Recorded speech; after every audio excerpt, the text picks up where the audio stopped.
అయితే దేని గురించి అనంటే మనకి చావా అనేటువంటి సంభాజీ మహారాజ్ గురించి ఒక బయోపిక్ లా తీశారు. మూవీలో మొత్తం నిజంగానే వాస్తవంగా జరిగిన సంఘటనలు చెప్పారు ఇంచుమించుగా.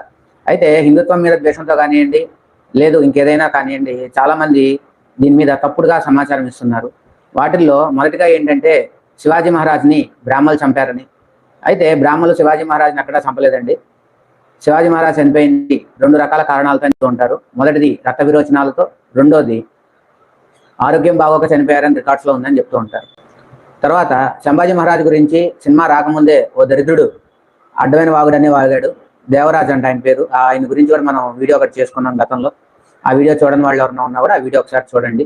గుడి పర్వాకి తర్వాత సంభాజీ మహారాజ్కి ఒక ముడి పెట్టాడు ఆయన, కానీ అక్కడ ఎటువంటి సంబంధం లేదు. కాకపోతే గుడి పర్వా జరిగిన అటు ఇటుగా 2-3 రోజులు అటు ఇటుగా సంభాజీ మహారాజ్ని ఔరంగజేబు చంపడం అనేది కూడా జరిగింది. అంచేత ఆ ఒక్క కారణంతో ఆయన పిచ్చివాగుడంతా వాగాడని మనం అనుకోవచ్చు. అసలు అందరికీ ముఖ్యంగా వచ్చే అనుమానం, ముఖ్యంగా అందరూ శివాజీ మహారాజ్ గురించి వచ్చిన కాంట్రవర్సీ ఏంటి అని అంటే ఈ పట్టాభిషేకం. శివాజీ మహారాజు శూద్రుడు, అంచేత పట్టాభిషేకం చేయకూడదు, శూద్రుడు రాజు అవ్వకూడదు అని మాట్లాడుతున్నారు. అయ్యా, శివాజీ మహారాజ్ తండ్రి భోన్స్లే గారు అప్పటికే రాజ్యాన్ని పరిపాలిస్తున్నారు. వారి ముందు వారు కూడా రాజ్యాన్ని పరిపాలించారు, అనగా వారి క్షత్రియులని అనుకోవాలి. కానీ అక్కడున్న బ్రాహ్మలు ఆయనకి ఎందుకు పట్టాభిషేకం చేయలేదు అన్నదానికి కారణం ఏంటంటే, పట్టాభిషేకంలో కొన్ని పద్ధతులు ఉంటాయి. ఆ పద్ధతిలో ఇంద్రాభిషేకం అనేటువంటి ఒక పద్ధతిని వాళ్ళు ఫాలో అవ్వాలనుకున్నారు.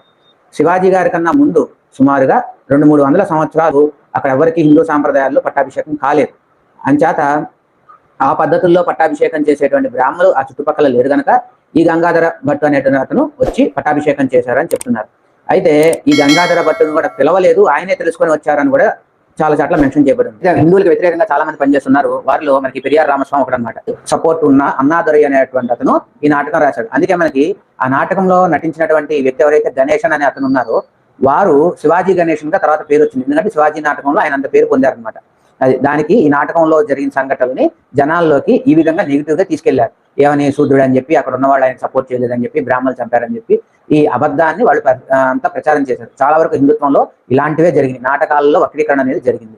వాటినే నిజమని నమ్మి, సినిమాలే నిజమని నమ్మేటువంటి కొంతమంది ఉన్నారు కదా, పుస్తకాలు చదవకుండా ఉండేవాళ్ళు. అలాంటి వాళ్ళకి ఇలాంటివే అవమానాలు తప్పవు. శివాజీ మహారాజ్కి పట్టాభిషేకం చేయడానికి బ్రాహ్మణులు అంగీకరించకపోతే మరి ఎవరు పట్టాభిషేకం చేస్తారు? అది చేసిన గంగాధర భట్టుడు బ్రాహ్మణుడు కాడా?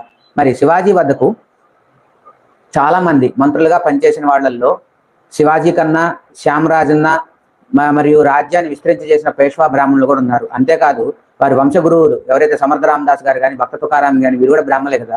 మరి వారు కూడా ఈయనకి పట్టాభిషేకం చేయొచ్చు కదా అంటున్నారు. అంటే నేను ఇందా చెప్పా కదా, ఇంద్రాభిషేకం అనేటువంటి పద్ధతిలో చేయడానికి అక్కడ ఎవరు లేరని. శివాజీకి చిన్నప్పటి నుండి విద్యలు నేర్పించిన దాదోజీ కోంఢవ్ అనేటువంటి వాడు కూడా బ్రాహ్మణుడే. మరి అతనైనా చేయొచ్చు కదా, అతను కూడా చేయలేదు. విషయం దగ్గర కూడా బ్రాహ్మణులు శివాజీకి హెల్ప్ చేశారు. అక్కడ ఎక్కడంటే ఆదిల్ షా సైన్యానికి శివాజీ లాగా మారువేషంలో వెళ్ళిన అతను కూడా బ్రాహ్మణుడే. ఆయన పేరు బాజీ ప్రభు దేశపాండే.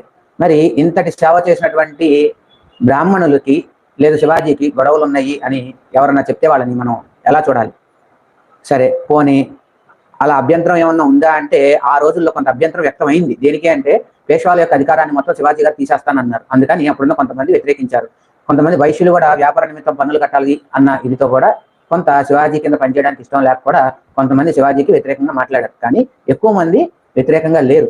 శివాజీ శూద్రుడా క్షత్రుడా అన్న చర్చలోకి వస్తే అర్థం ఉండదు. ఎందుకంటే శివాజీ తండ్రి షాజీ రాజా భోన్స్లే ఆదిల్ షా కింద జాగీర్దారుగా పనిచేశాడు. అక్కడ జాగీర్దారు అంటే చిన్న ప్రాంతానికి సామంతరాజు.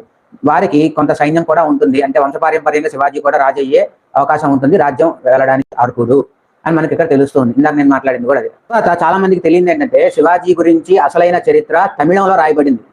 ఆయన మరాఠాకి చెందిన వారైనా తమిళంలో రాయబడింది. ఎందుకు అంటే మనకి తమిళనాడు వచ్చారు, తంజావూరు ప్రాంతంలో. వారి కులదైవం అక్కడ మరియమ్మ కోవిల్ కూడా ఈ రోజుకి ఉంది. దాని గురించి కూడా పుస్తకం ఉంది.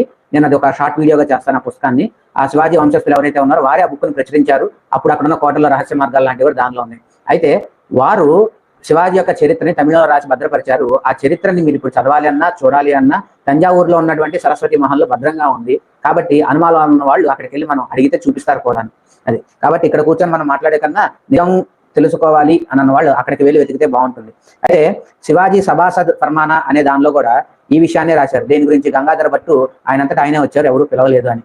శివ రాజ్యాభిషేక ప్రయోగ అనేటువంటి గ్రంథం గంగాధర భట్టు రాశాడు. ఒక గ్రంథం ఏమో సభాసత్ పరమాన శివాజీ గారు రాస్తే, శివరాజ్యాభిషేక ప్రయోగ అనేటువంటి గంగాధర భట్ రాశారు. ఈ రెండిట్లో కూడా ఒకే విషయం అనేది చెప్పబడింది. అయితే 1673 నుంచి శివాజీ ఛత్రపతి చేయాలనుకున్న ప్రయత్నాలు మొదలైన 6/16/74లో చేశారు. మే 28 నిత్యమైనా కానీ జూన్ 6 చేశారనమాట. తర్వాత కొద్ది రోజులకి అంటే జూన్ 18 నాడే శివాజీ తల్లి జిజాబాయి మరణించారు. ఇందా చెప్పా కదా ఇంట్లో ఎవరో చనిపోయారని. జిజాబాయి మరణించిన తర్వాత వారు ఏదో తప్పు జరిగింది అని అనుకొని రెండోసారి ముహూర్తం పెట్టి సెప్టెంబర్ 24న మరొకసారి ఇంకొక బ్రాహ్మణుడి చేత పట్టాభిషేకం చేయించారని చెప్తున్నారు. ఈ రెండు పట్టాభిషేకాల గురించి ఎవరు మాట్లాడరు. కేవలం శూద్రుడు అని చెప్పి పట్టాభిషేకం చేయలేదని చెప్పి మాట్లాడేవాళ్ళు తప్ప పూర్తిగా దీని గురించి ఎవరు మాట్లాడరు. అయితే ఇవి ఇప్పటిదాకా మనం చూసింది స్వదేశీయులు అంటే మన దేశం వాళ్ళు రాసినటువంటి. కానీ వేరే దేశం వాళ్ళు కూడా శివాజీ యొక్క మన పట్టాభిషేక మహోత్సవంకి వచ్చిన వాళ్ళు ఉన్నారు. వాళ్ళల్లో విఎస్ బెండ్రాయ్ అనే అని కూడా ఒక పుస్తకం రాశారు. దానిలో కూడా క్లారిటీగా ఏ రాశారంటే, మహారాజుని స్నానానికి తీసుకెళ్లారు, మినిస్టర్లు అందరూ ఉన్న వాళ్ళు పాలుకు నీళ్లు పోశారు, అతను వర్ధిల్లాలి అంటూ ఉన్నారు, వాళ్ళలో బ్రాహ్మణులు కూడా ఉన్నారని రాశారు. తర్వాత హెన్రీ ఆక్సిడెన్ అనే అతను కూడా ఇతను ఏమని రాశారంటే, ఈఐసి ఫ్యాక్టరీ నుండి శివాజీ మహారాజ్ యొక్క పట్టాభిషేకం మొదలైంది, రాయగఢ్లో జరిగింది అనేటువంటిది రాశారు. అందున అతను శివాజీ పట్టాభిషేకానికి నెల రోజుల ముందు నుండి అక్కడుండి రాశారు. దీనికి పక్క రాజ్యాల నుండి చాలా మంది బ్రాహ్మణులు కూడా వచ్చారు, అంతేకాదు చాలా మంది శూద్రులు కూడా వచ్చారు అన్నట్టు రాశారనమాట. అంటే అన్ని తగల వాళ్ళు అందరూ వచ్చారు అని. అసలు జరిగిన కథని అన్నాదురై అనేవాడు, పెరియార్ వంటి దుర్మార్గులు అందరూ కలిసి ఈ శివాజీ యొక్క పట్టాభిషేకం గురించి మార్చేశారు. అది తర్వాత రెండోది, శివాజీ యొక్క సైన్యంలో 75% ముస్లిం సైనికులే ఉండేవారని ఒక కమ్యూనిస్ట్ అన్నాడు. మరి దానిలో వాస్తవం ఎంత అనేది చూద్దాం. ఎందుకంటే శివాజీ తనను తాను రాజుగా ప్రకటించుకున్న తర్వాత హిందూగా మార్చి గర్వాపసి అయిన వాళ్ళు చాలా మంది ఉన్నారు. అది అందుకని చెప్పి వాళ్ళను కూడా వీళ్ళ కింద లెక్కేశారు. వాళ్ళు ఎందుకు మారారు అని అంటే, ఆ రోజుల్లో స్లేవ్స్ గా కొంతమంది హిందువుల్ని ఈ ముస్లిమ్స్ అనే వాళ్ళు ఎవరైతే మొగల్స్ ఉన్నారో వాళ్ళు కొనుక్కున్నారనమాట చిన్నప్పుడే. వాళ్ళందరూ కూడా శివాజీ చేరదీశారనమాట. అందుకని వాళ్ళందరూ గర్వాపసి అయ్యారు. తాబ్రా గుజ్జర్ అనేవారు, తర్వాత వారితో పాటు ఉన్నటువంటి హమీర్ రావు మోహితే అనేవారు కూడా ఈ తారారాణి సాహిబ్ అంటే మన రామరాజు ఎవరైతే ఉన్నారో ఆయన శివాజీ యొక్క పినతల్లి కుమారుడు ఎవరైతే ఉన్నారో వారి యొక్క మామగారు అనమాట. మరి వీళ్ళందరూ కూడా బ్రాహ్మణులే ఇక్కడ. అది అయితే ఇస్లాంలో ఎవరు లేరు అనేది లేదు. ఎందుకు అనంటే, శివాజీ దగ్గర ఒక ఆయన ఉన్నాడు, రుస్తుం జహాన్ అని. ఆయన శివాజీకి పులిగోరలు ఇచ్చారని కూడా చెప్తూ ఉంటారు. కానీ కాదు. ఎందుకనంటే శివాజీ దగ్గర లాయర్గా ఒక ముస్లింని పెట్టుకున్నాడు. హిందువుల్ని మధ్యవర్తిగా పంపించిన లాయర్లుగా ఎవరినైనా పెట్టుకున్నా శివాజీకి వచ్చిన నష్టం ఏంటంటే వాళ్ళందరినీ చంపేస్తున్నారు పక్కోళ్ళు. అందుకని చెప్పి వాడు ముస్లిం అయి ఉండాలి అన్నట్టుగా ఒక ముస్లింని పెట్టుకున్నారు. అప్పుడు ఏంటంటే ముస్లింని వాళ్ళు తొందరగా చంపరు కదా. అంచేత శివాజీ అక్కడ తన తెలివితేటలు వాడి అలా ఒక్క పదవిలో మాత్రమే ముస్లింని పెట్టుకున్నట్టున్నది. అది సంభాజీ గురించి మాట్లాడుతూ వస్తే, శివాజీ ఎప్పుడైతే ఆగ్రా ఫోర్ట్ నుండి తప్పించుకున్నాడో అప్పుడు మేలు కోసం అతన్ని విడిగా పంపించేసి వీళ్ళిద్దరు సపరేట్గా ఉంటారు. ఔరంగజేబ్కి శివాజీ చనిపోయే వరకు సంభాజీ పెట్టుకున్నాడని తెలియదు. సంభాజీ ఎప్పుడో చనిపోయారని ఔరంగజేబు చెప్తారనమాట. ఇక సంభాజీ తరం వచ్చాక సంభాజీ 32 ఏళ్ళకి తల నరికి వేయబడి చనిపోయారు. మనకి సినిమాలు అంతా చూపించారు కదా. కాకపోతే అంతకన్నా ఘోరంగా 42 రోజులు టార్చర్ పెట్టారు. అసలు విషయం ఏంటంటే, టార్చర్ 42 రోజులు సంభాజీ గారు వారి భార్యమణి అయిన యేసుబాయ్ మరియు కుమారుడు సాహు, కుమార్తె కూడా ఉంది భవానీభాయ్ ఆవిడ పేరు. వీరిద్దరి గురించి చాలా మందికి తెలియదు. అయితే ఈవిడ రామ్ రాజా అంటారు, లేదా రాజారాం అంటారు. శివాజీ యొక్క తమ్ముడు, పినతల్లి యొక్క కుమారుడు. అతన్ని రాజుగా చేస్తుంది. మరి బ్రాహ్మణులకు అధికారం ఎట్లా వచ్చింది? శివాజీ చనిపోయినప్పుడు సంభాజీ అడ్డం ఉన్నాడు, సంభాజీ ఉన్నప్పుడు మరి రాజారాం ఉన్నాడు. మరి బ్రాహ్మణులకి చంపడానికి బ్రాహ్మణులకు అధికారం వచ్చింది అని అంటున్నారు. పేష్వా బ్రాహ్మణులని ఇంకా ఇదిగా మాట్లాడుతున్నారు వీళ్ళు. మరి ఆ లెక్కన బ్రాహ్మణులు అంటే క్షత్రియులుగా యుద్ధం ఎందుకు చేశారు? వేదమే చదవాలి కదా. దాని గురించి అడిగితే వీళ్ళు మాట్లాడరు. వాళ్ళు బ్రాహ్మణులు ఎలా అయ్యారా బాబు అంటే.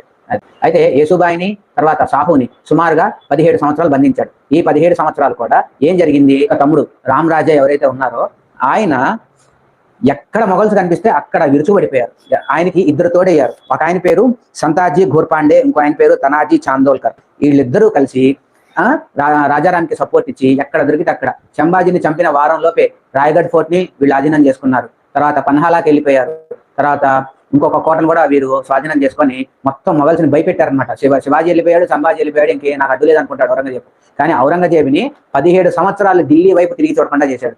అంతేకాదు వీళ్ళు పెట్టేటువంటి మెంటల్ టార్చర్కి ఔరంగజేబు చచ్చిపోయాడు. ఆఖరికి ఔరంగజేబు చనిపోయే ముందు కూడా చెప్తాడు, శివాజీ మరాఠా వాళ్ళని అనవసరంగా కదిలించుకున్నాను, వాళ్ళు దేనికి తలపలేదు, ఆఖరికి వాళ్ళతో పెట్టుకొని నా అంతటి నా సంపద మొత్తం నాశనం చేసుకొని నా రాజ్యాన్ని పోగొట్టుకొని ఆఖరికి ఒక్క చేతులతో నేను చచ్చిపోతున్నాను అన్నట్టు ఔరంగజేబు మాట్లాడినటువంటి సంఘటన కూడా ఉందని మనకి చరిత్ర చెప్తూ ఉంది.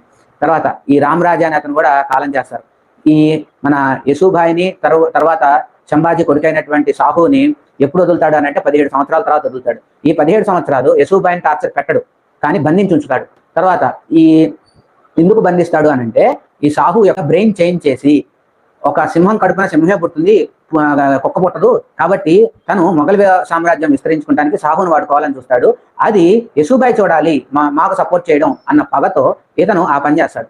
ఆ తర్వాత ఏమవుతుంది, ఈ సాహు కూడా ఈ మొత్తం మరాఠా రాజ్యాన్ని నేను పాలించలేను, కానీ మా తాతగారి నుండి ఈ పేష్వా బ్రాహ్మణులు కానీ తర్వాత మిగిలిన వాళ్ళందరూ కానీ కలిసికట్టుగా ఉండి మరాఠీ సామ్రాజ్యాన్ని నిలబెట్టారు, కాబట్టి మీరే ఈ సామ్రాజ్యాన్ని ఎవరు ఏం చేసుకుంటారో చేసుకొని మీరే పరిపాలించుకోండి అని సాహు మహారాజ్ వదిలేస్తారు. అక్కడ వరకు ఈ మరాఠా కింగ్డమ్ అనేది ఉంది.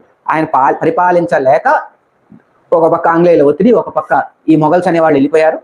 అక్కడున్న భౌగోళిక పరిస్థితుల దృష్ట్యా ఈయన నిర్ణయం తీసుకొని వాళ్ళందరినీ ఇచ్చేస్తాడు. ఆ తర్వాత బ్రిటిష్ వాళ్ళు రావడం ఇవన్నీ మనం చూసాం. జరిగినటువంటి విషయం ఇది అయితే వీళ్ళు మాట్లాడేది ఎలా ఉందో మీరు చూస్తున్నారు కదా. మరొక వీడియోలో మళ్ళీ కలుద్దాం. అప్పటి వరకు సెలవు. శ్రీమాతృ భవాని. జై భవాని.